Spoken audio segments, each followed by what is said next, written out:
काय एवढं सगळं झालं? कधी आला सालूचा फोन? मगाशी. झालं, सांगत होतं तुम्हाला घाई करू नका, घाई करू नका. ऐकलं नाही माझं. अति घाई संकटात नाही असं झालंय आता. पण बाबा तुम्हीच सांगितलं ना सावली वहिनीशी बोलायला. हो, कारण मला माहिती होतं मी अडवलं असतं तरी तुम्ही माझं ऐकलं नसतं. तुम्हा दोघांचा स्वभाव मी चांगला ओळखतो. पण खरं सांगू का, मनात मलाही वाटत होतं की जो काय निकाल लागायचा ना तो आजच लागू दे. ही सारखी टांगती तलवार घेऊन फिरणं म्हणजे मलाही ते योग्य वाटत नाही. हो, मग आम्हाला पण एक्झॅक्टली तेच वाटलं होतं. आम्ही पण तोच विचार केला होता की सावली मॉमला नीट समजावू शकेल आणि मॉमचा राग थोडा तरी निवळेल म्हणून. पण आता हे सगळं आपल्या संघाशी आलंय.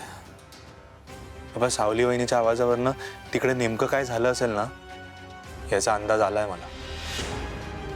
अरे पण सावली अजून आशा सोडायला तयार नाहीये. शी इज होपफुल.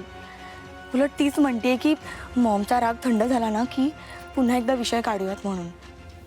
त्यांना थोडा वेळ देऊयात, मग त्या बोलतील. काहीतरी मार्ग निघेल यातून. मला ताराचं पटतंय. आता सावलीला ना तिच्या डोक्याने विचार करू दे.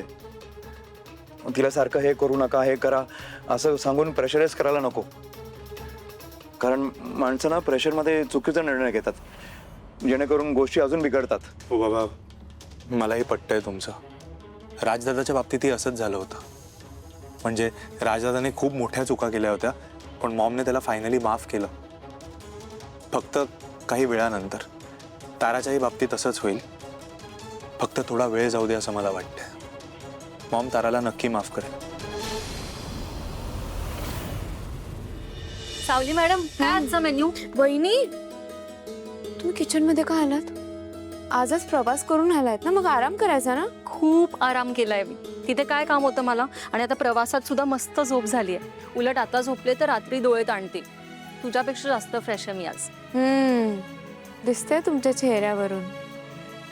तुम्हाला आनंदी बघून मला छान वाटतं. सावली, मी काय म्हणते, तू आणि सारंग पण तिथे जाऊन 2-3 दिवस राहून या ना. खूप छान वाटेल तुम्हाला. इच्छा तर आहे, पण बघू केव्हा वेळ मिळतोय. कारण एका पाठोपाठ गाण्याचे रेकॉर्डिंग चालू आहेत आणि सारंग सर पण बिझी आहेत. कामाचं खूप टेन्शन आहे. सारंगवरनं आठवलं, अगं मगाशी मी आलो ना तेव्हा तो काहीतरी सांगणार होता, पण अचानक विषय बदलला त्याने. मला सांग, आम्ही नसताना इथे काही घडलंय का? कुणी काहीच सांगायला तयार नाहीये. तू तरी सांग. सावली, सांग ना. सोहम भाऊजी घर सोडून गेलेत. काय? घर सोडून? कुठे गेलाय पण तो? बहुतेक तारा मॅडमकडे गेलेत. तारा मॅडम तिथे आहेत म्हटल्यावर सोहम भाऊजी एकटे इथे काय करणार? तुम्हाला सांगू त्या दिवशी काय घडलं. सोहम भाऊजी तारा मॅडमकडे राहायला गेले होते आणि ही गोष्ट तिलोत्तमा मॅडमला कळली. त्या दोघांमध्ये वाद झाला आणि तिलोत्तमा मॅडमचं असं म्हणणं आहे की सोहम भाऊजींनी आईंच्या जागे बायकोची निवड केली आहे म्हणून. सावली, प्रकरण खूपच वाढायला लागलंय. काहीतरी केलं पाहिजे. आईंना नीट समजून सांगायला पाहिजे कोणीतरी.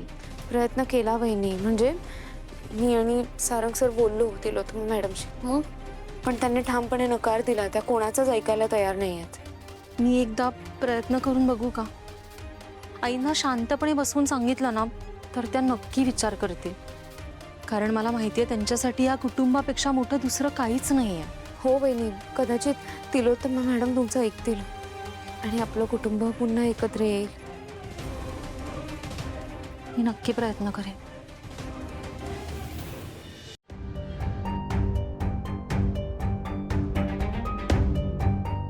अहो, अजून विचार सुरूच आहेत का? नीलचाच विचार करतो. डोक्यातून जातच नाहीये त्या. काही बोलले का ते तुमच्याशी? म्हणजे ऑफिसमध्ये काही बोलणं झालं का? नाही, तसं काही बोलत नाही तो, पण असं वाटतं त्याला बघून की त्याच्या मनात बऱ्याच गोष्टी आहेत. सगळ्या गोष्टी साठवल्यात त्याने. भीती याची आहे की एक ना एक दिवस त्याचा स्फोट नको व्हायला. मलाही तेच भीती वाटते. त्यांच्या मनातलं जोपर्यंत बाहेर येत नाही ना तोपर्यंत त्यांना शांत नाही वाटणार. आई काय बोलली तुला परत? नाही हो, पण अमृता वहिनी म्हणाल्यात की त्या तिलोत्तमा मॅडमशी बोलणार आहेत. कदाचित वहिनींचं बोलणं ऐकून त्यांचं मन बदलेल. ते बरं होईल.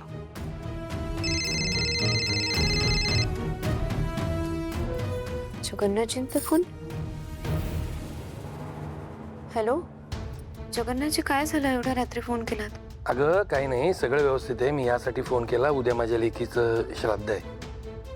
तर त्या श्राद्धाला माझी दुसरी लेक जर असेल माझ्यासोबत तर जरा बरं वाटेल. वेळ मिळेल तुला यायला? का नाही मिळणार वेळ, मी नक्की येईन. बरं. आणि कामाच्या व्यापातनं सारंगला येणं शक्य आहे की नाही मला सांगता नाही येत, पण तोही जर आला तर मला तेवढाच त्याचा आधार होईल. विचार ना त्याला. ते बाजूलाच आहेत, मी त्यांना विचारते. अहो जगन्नाथजींच्या मुलीचं श्राद्ध आहे उद्या, तुम्हाला यायला जमेल का? जाऊ आपण.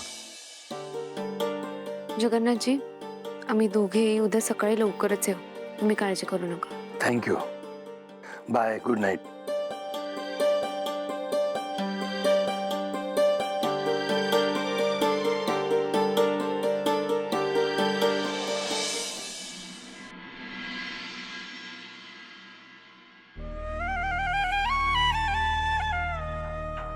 त्या घरात पाऊल ठेवायचं असेल तर हाच एक मार्ग आहे.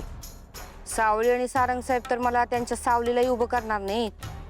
त्या बावळट बबलूला ताब्यात घ्यावं लागेल. एकदा का त्याला विश्वासात घेतलं की घरातली सगळी खबर टप्प्या टप्प्याने मिळत राहील. हा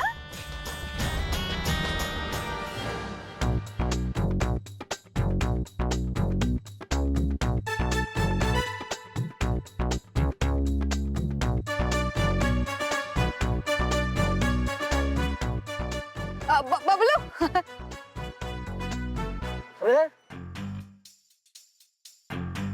जयंती वहिनी, तुम्ही ते काय करताय? हा काय काम आहे का? घरी सोडू का? नाही नाही चला सोड. चला, चला. नाही, मला कुठं जायचं नाही. मी खरं तर तुझीच वाट बघत इथंच थांबले होते. लय वेळ झाला तुझी वाट बघते मी. मला भेटायला ना? हे. काय गरीबाची चेष्टा करते? नाही रे, चेष्टा नाही बबलू. खरंच खरंच तुला भेटायला म्हणून मी इथं किती वेळची थांबलीये. मदत हवी का माझ्याकडनं? मदतच हवी आहे बबलू. खरं सांगू का, मला ना सगळ्यांची माफी मागायची, हात जोडून अगदी. पण आता या घरची माणसं मला वाराला बी उभी करणार नाहीत. नाही नाही, त्यांचं बरोबर आहे ना, त्यांचं बरोबर आहे. त्यांचं काहीच चुकलं नाहीये रे. सगळी माती मी खाल्ली ना, मीच तशी वागलीये. पण बबलू, तुझा बी विश्वास आहे ना रे. वेळ माणसाला सगळं शिकवते बघ, बरोबर सगळं शिकवते. माझं खरंच चुकलंय रे. मला ना खरंच खरंच सगळ्यांची माफी मागायची बबलू. पण हे सगळं मला का सांगताय? सावली वहिनीला सांगा, तरच फायदा होईल. आलाच मोठा म्हणजे सावली वहिनीला सांगा. अरे सावली समोर जायची हिंमत नाही होत माझी. मी हे सगळं केल्यानंतर ना नको वाटतं तिच्या समोर जायला. पण माझी सावळी बरी आहे ना? हा नाही म्हणजे तब्येत बिब्येत बरी आहे ना? ती ती नीट आहे ना रे? सांग ना.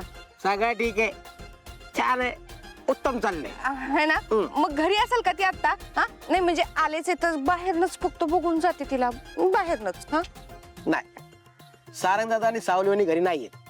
ते जगन्नाथ काकाच्या घरी गेलेत. काय आहे, त्यांच्या मुलीचं श्राद्ध आहे ना म्हणून.